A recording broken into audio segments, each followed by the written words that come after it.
Assalamualaikum teman-teman. Seperti janji aku kemarin, aku akan bahas part 2 untuk pembahasan pengetahuan kuantitatif ya dari soal UTBK tahun 2023, teman-teman.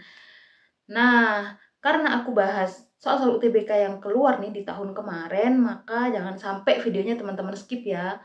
Pokoknya pantengin terus dan silahkan dipahami, kemudian dicatat hal-hal yang penting. Semoga teman-teman bisa berprogres lebih baik untuk menyiapkan UTBK tahun 2024 ya. Oke teman-teman. Nah, aku ingetin lagi untuk nge-like video ini dan subscribe channel aku. Jangan lupa juga untuk share sebanyak-banyaknya teman-teman kalian ya, agar video ini bisa memberikan manfaat kepada banyak orang.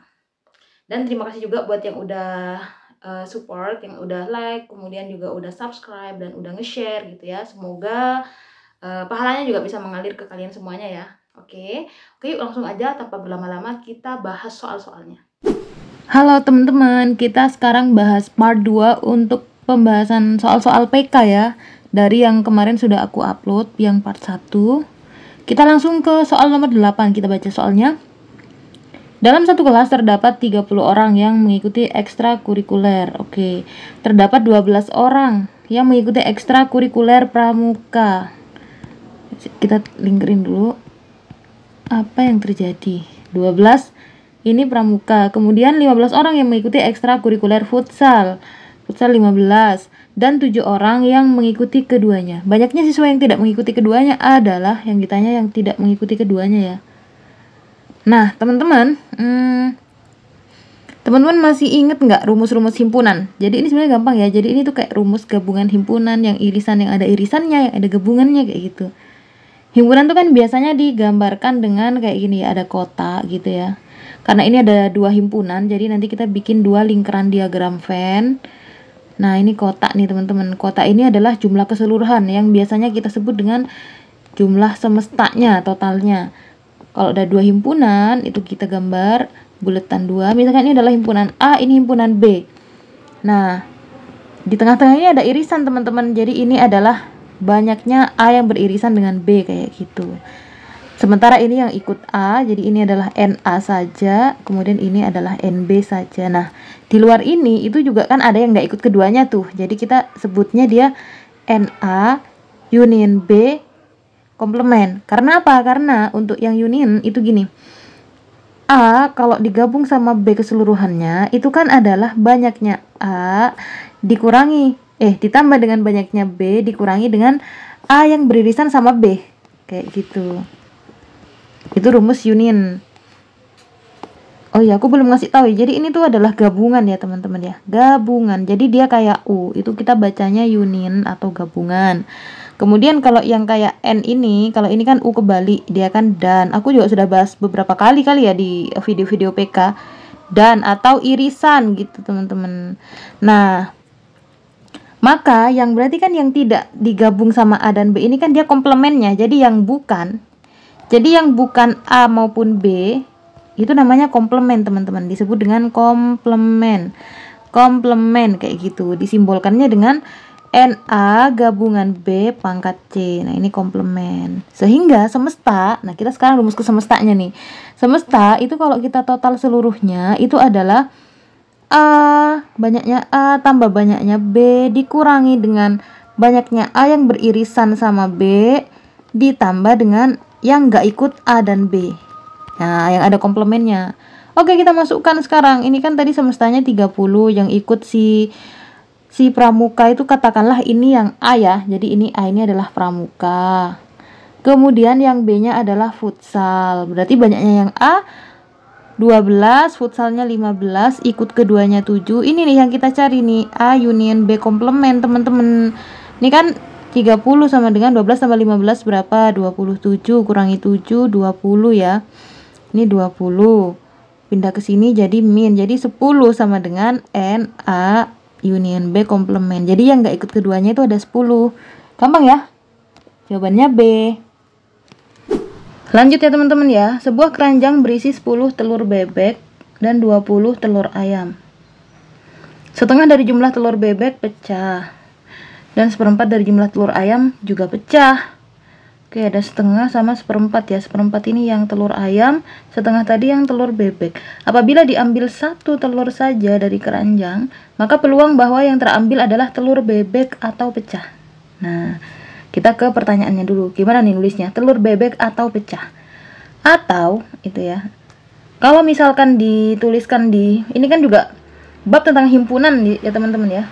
Tapi ini itu dia ditanya peluangnya, peluang terambilnya. Nah, kalau atau itu kalau kita tuliskan secara matematika itu simbolnya adalah yang union tadi, U atau union.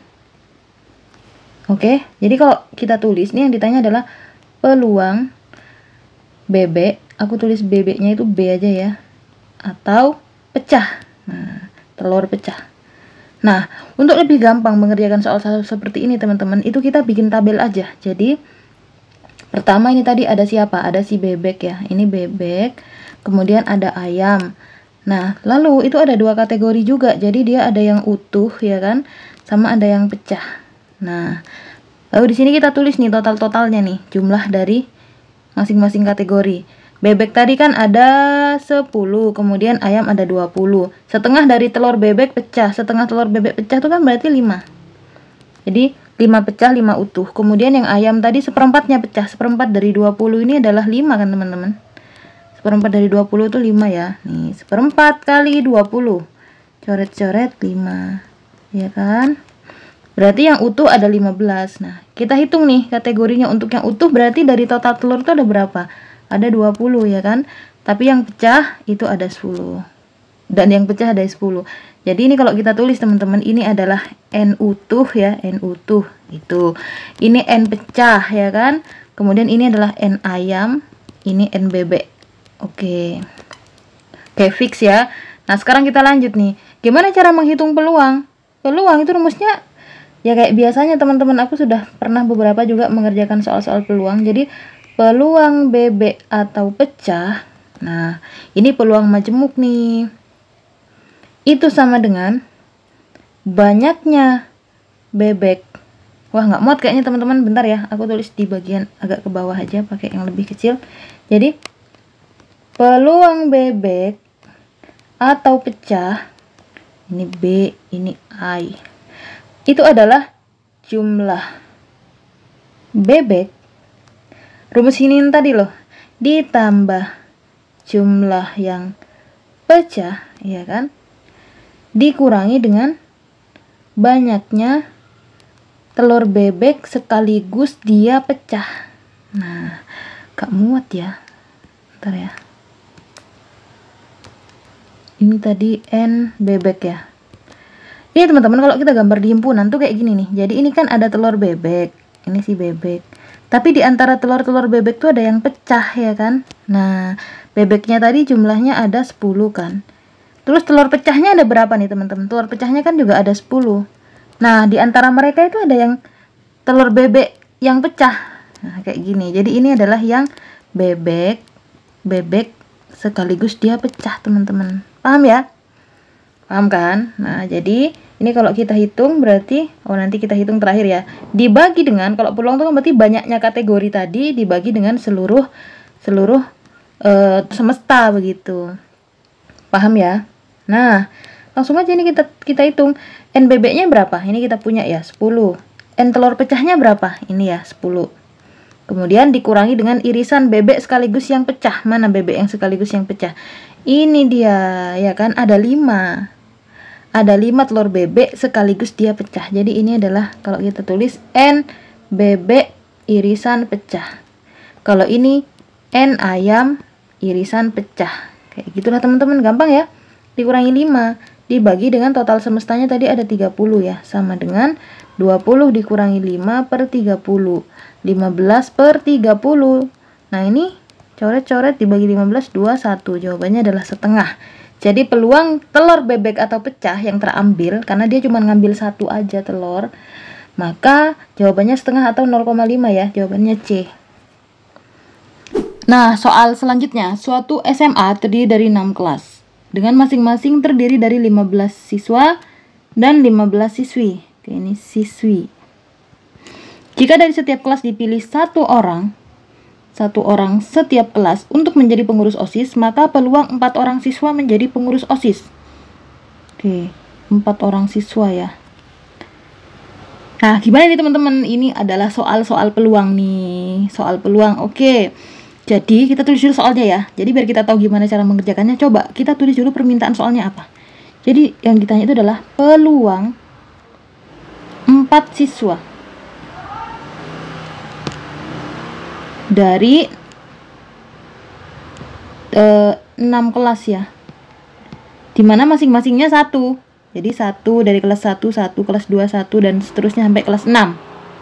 Nah, itu sama dengan peluangnya.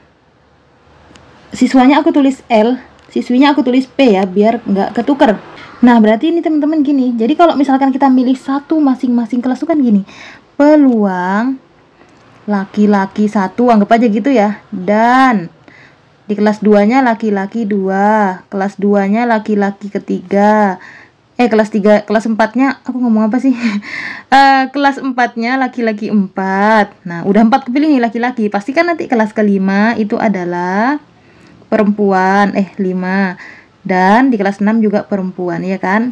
Nah, kenapa disimbolkannya dan, teman-teman? Kenapa pakai ini? Ini kan artinya adalah dan. Ya, karena kan kita ingin memilih 6 orang, otomatis kan 1 dan 2 dan 3 dan 4 dan 5 dan 6, dimana masing-masing kelas itu kan ada 1 yang kepilih, kayak gitu. Jadi dia pakai dan. Loh, tapi kan bisa aja misalkan di kelas 1 perempuan, boleh, nggak apa-apa. Jadi ini adalah cara pertama nih namanya. Ini adalah cara pertama. Kemungkinan kedua ada lagi, bisa aja misalkan peluang di kelas 1 perempuan, oke. Dan di kelas 2 laki-laki, di kelas 3 laki-laki, kelas 4 laki-laki, laki-lakinya masih 3 ya. Kelas 5-nya laki-laki lagi deh. Lalu di kelas 6 ternyata perempuan. Boleh aja kayak gini, iya kan? Jadi boleh. Ini adalah cara yang kedua, teman-teman. Nah, kayak gitu. Paham ya? Ada banyak cara lagi? Ada. Iya kan? Ada cara lagi. Nah, nanti kalau diterusin panjang. Nah, ini ada rumusnya, teman-teman.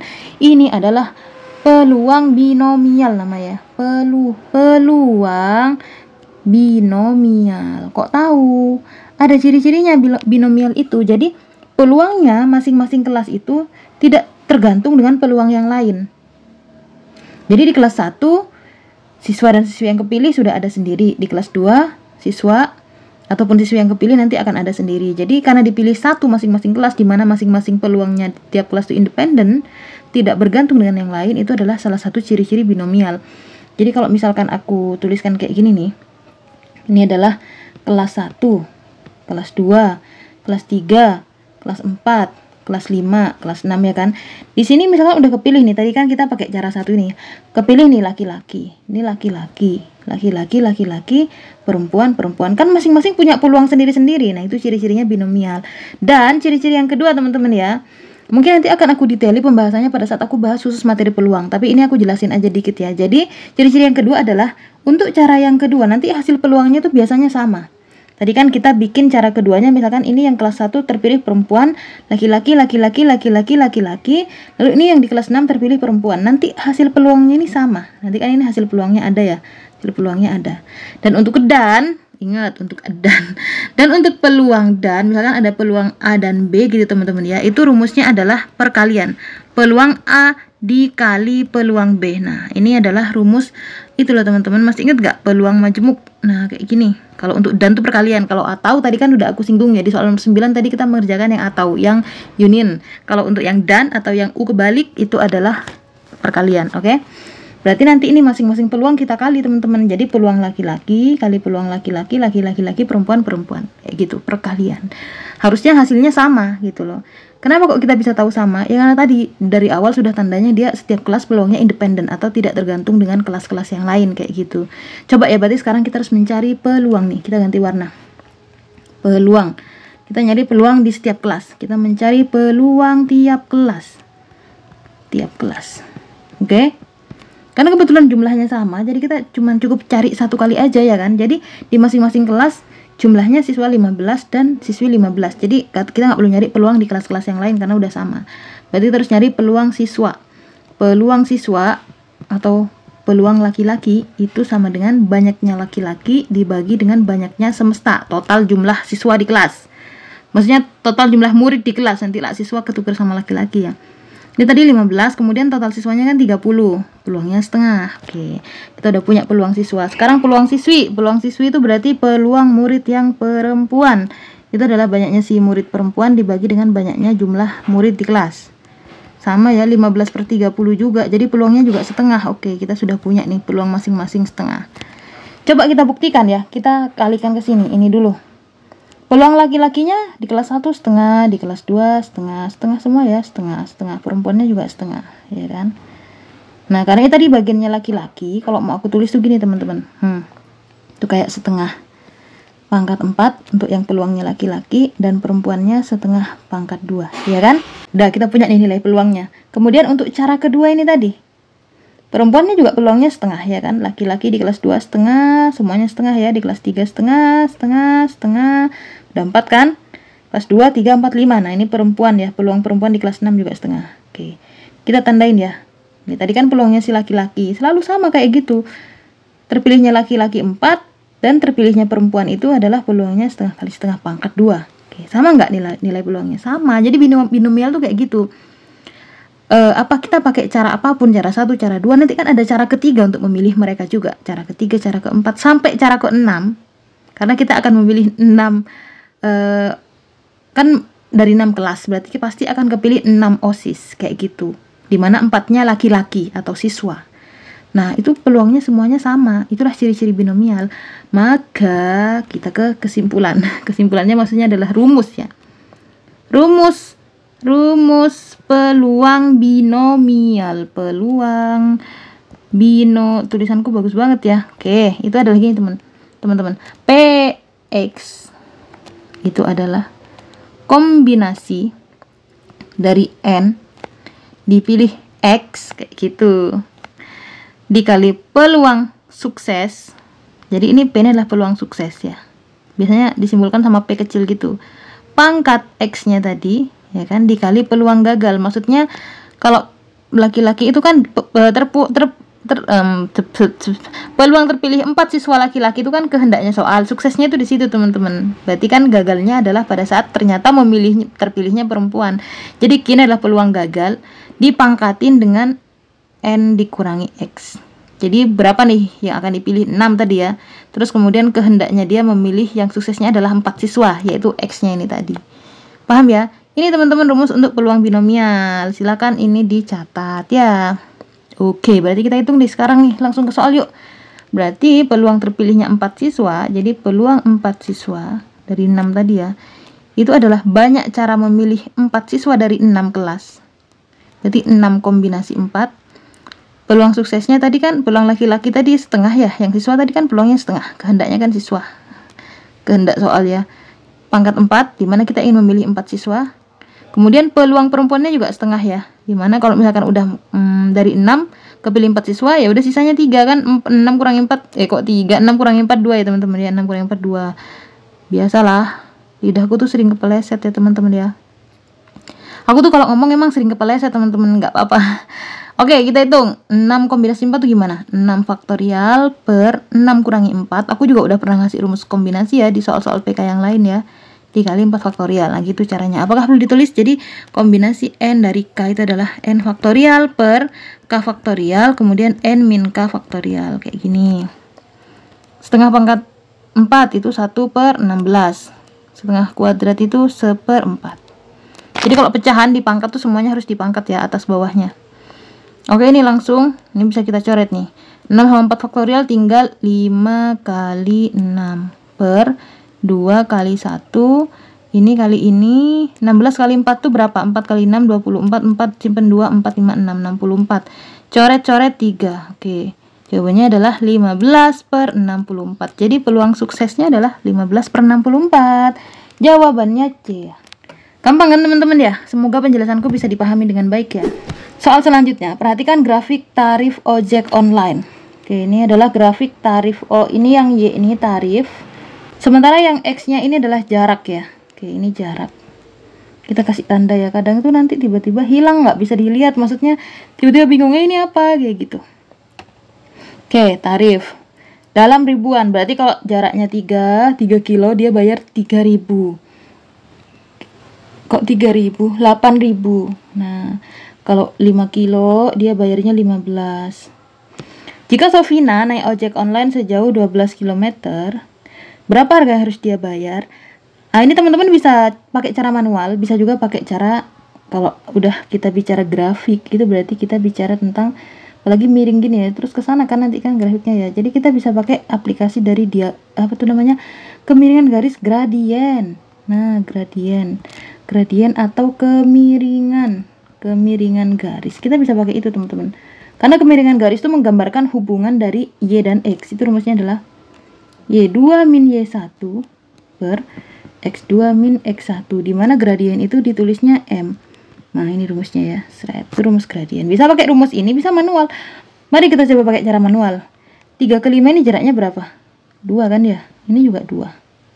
Kita cari aja sampai yang kilometer ke-12. Berarti di sini ada 9 ya kan. Kemudian ada tambah 2 lagi 11. Kita bablasin ke sini X-nya. Kemudian 13. 12 tuh di sini teman-teman. Di sini ada 12. Ini dia yang mau kita cari nih, si 12 ini ya. Kita kasih warna beda. Oke. Berapa nanti? Terus ini kita lihat selisihnya nih. 8 ke 15 itu kan 7. 15 ke 22 juga 7. Ini sampai berapa titik kita gambarnya? 1 2 3. Berarti kita lanjut di sini ya. Untuk yang pertama itu juga terus tambah 7 teman-teman. Oke, di sini aja. Gimana ya? Seret di sini aja. Ini Y ya. Untuk yang 9 berarti 22 tambah 7 berapa tuh? 29 ya. Kemudian udah nih yang 9. Yang 11. Yang 11 tuh berarti 29 tambah 7 36. Yang 13. Yang 13 tuh 36 tambah 7 teman-teman. Berapa? 36 tambah 7 36. 43 ya. Iya nggak sih? Oke, kan 12 kan di antara 11 sama 13. Ini aja kita bagi 2. Ini kan jaraknya kan 7. Nah, berarti ini ditambah 3,5. 36 tambah 3,5 berapa? 39,5 ribu. Jadi 39.500 ya. Gitu. Itu pakai cara manual. Kalau mau pakai cara gradien bisa. Kalau ini tadi kan rawan salah ya kalau manual. Oke, kita pakai cara gradien aja yuk.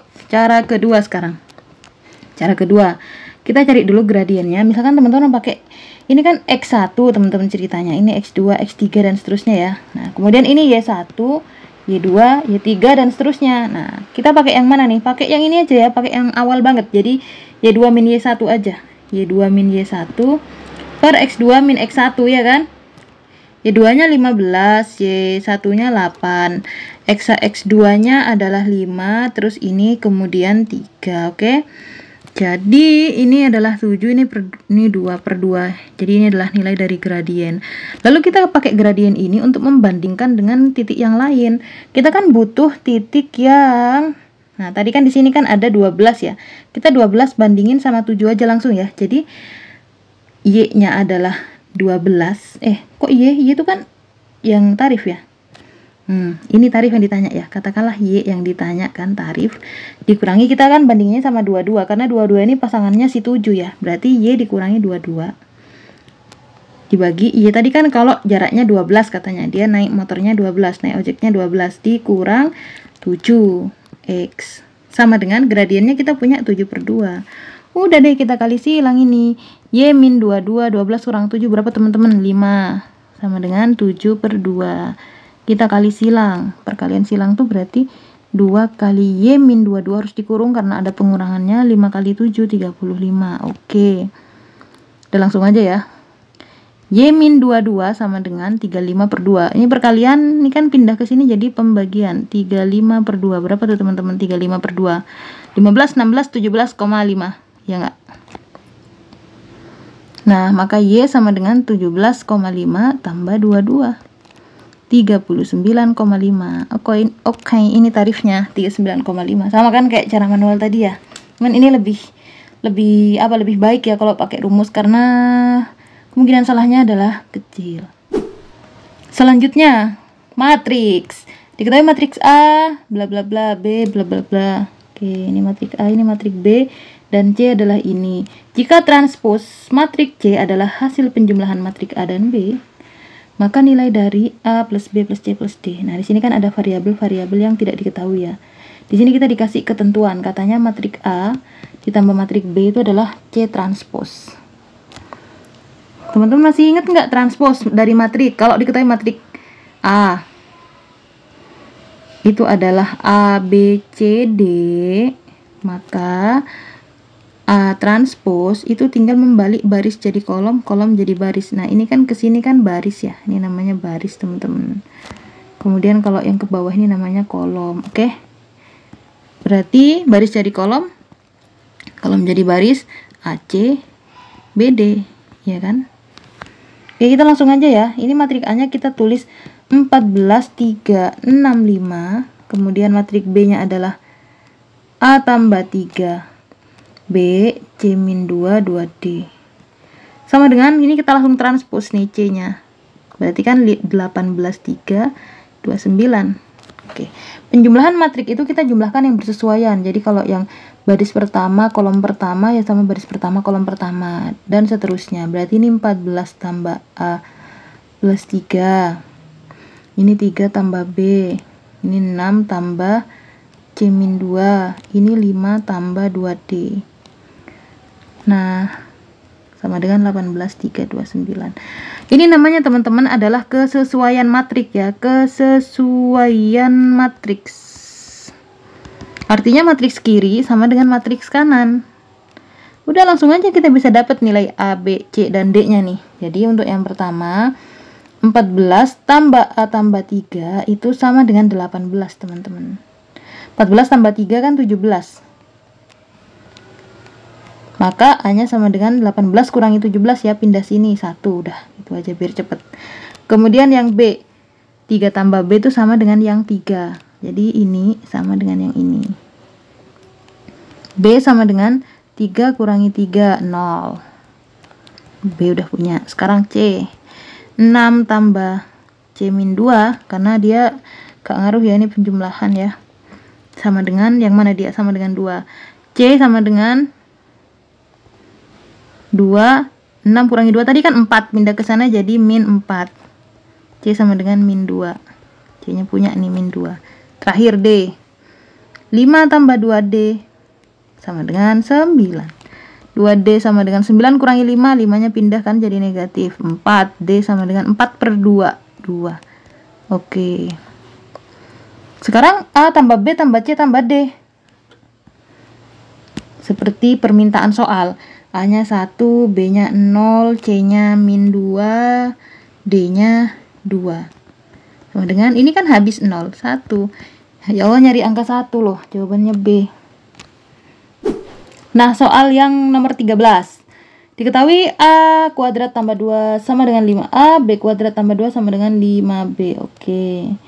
Kemudian A tidak sama dengan B, maka nilai dari 1 per A kuadrat tambah 1 per B kuadrat. Baik, kita jabarkan dulu ya ini permintaan soalnya. Jadi kayak ada 1 per A kuadrat tambah 1 per B kuadrat. Teman-teman bisa kan menjumlahkan pecahan yang tidak sama penyebutnya. Caranya gini teman-teman. Jadi dikali silang masing-masingnya, nanti ini yang bawah dikali. Nulisnya berarti A kuadrat kali 1 berarti A kuadrat tambah B kuadrat kali 1 B kuadrat per A kuadrat kali B kuadrat. Nah, ini bisa kita jabarkan nih. Biasanya gitu, soal-soal kayak gitu biasanya harus kita jabarkan dulu. Ini adalah penjabarannya si aljabar ya teman-teman ya. Masih ingat nggak? A kuadrat tambah B kuadrat. Itu loh penjumlahan akar-akar. Kayak X1 kuadrat tambah X2 kuadrat. Itu sama dengan A tambah B di kuadrat dikurangi 2 perkalian A sama B. Dibagi dengan, kalau ini kan dia kan rumus-rumus eksponen tuh. A kuadrat kali B kuadrat tuh kayak A kali B dipangkatin 2. Karena kalau misalkan dia itu perkalian dipangkat, ini masing-masing pangkatnya itu punyanya masing-masing variabel.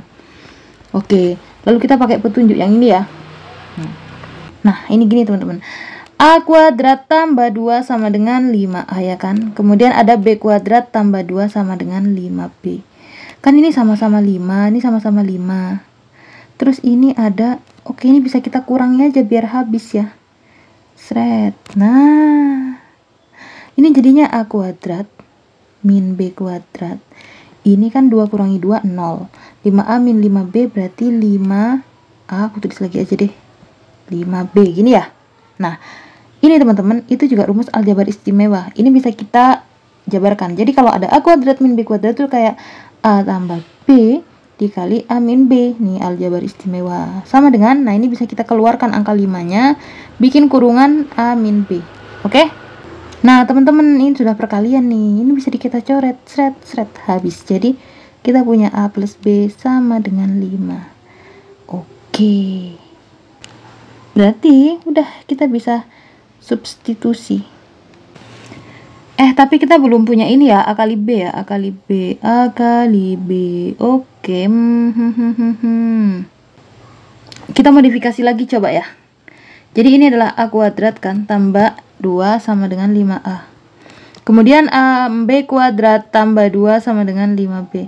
Coba kita jumlahkan ya, kita dapat apa? Kita jumlahkan, ini kan berarti kan A kuadrat tambah B kuadrat tambah 4 sama dengan 5A tambah 5B. Oh, ini bisa gini teman-teman. Ini kan kalau kita jabarkan menjadi, ini kan A kuadrat ya, tambah B kuadrat tambah 4 sama dengan 5A tambah B ya kan.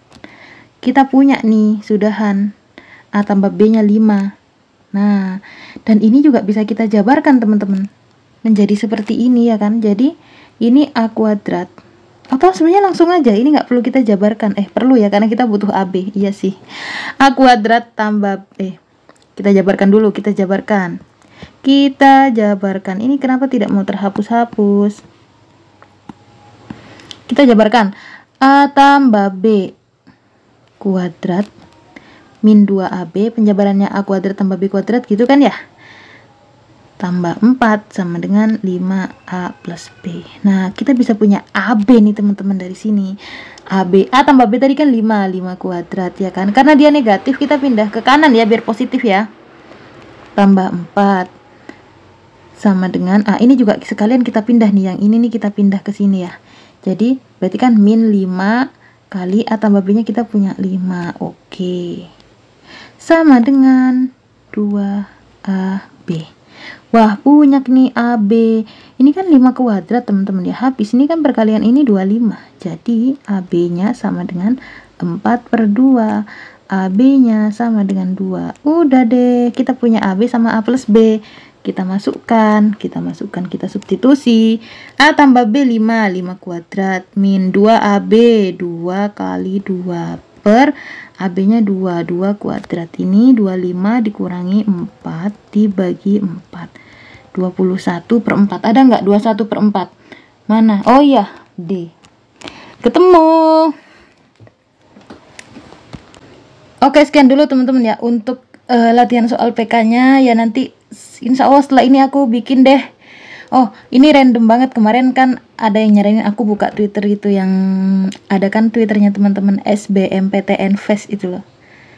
Yang biasanya mereka suka kirim-kirim meme fest gitu. Kan biasanya banyak teman-teman nanya-nanya soal-soal. Nah, aku mau bahas soal-soal dari situ. Besok-besok insya Allah akan aku bahas. Nah, sekian dulu untuk video pembahasan pengetahuan kuantitatif atau PK kali ini. Semoga teman-teman suka, dan kalau teman-teman suka jangan lupa di like, kemudian komen, share, dan subscribe channel aku. Nyalain juga tombol loncengnya ya. Oh ya, aku juga mohon maaf jika ada kata-kata yang salah. Jika ada salah-salah itu nggak apa-apa teman-teman, dikoreksi ya. Insya Allah nanti akan aku balas satu-satu komennya ya. Oke, kita ketemu lagi di video selanjutnya. Wassalamualaikum warahmatullahi wabarakatuh.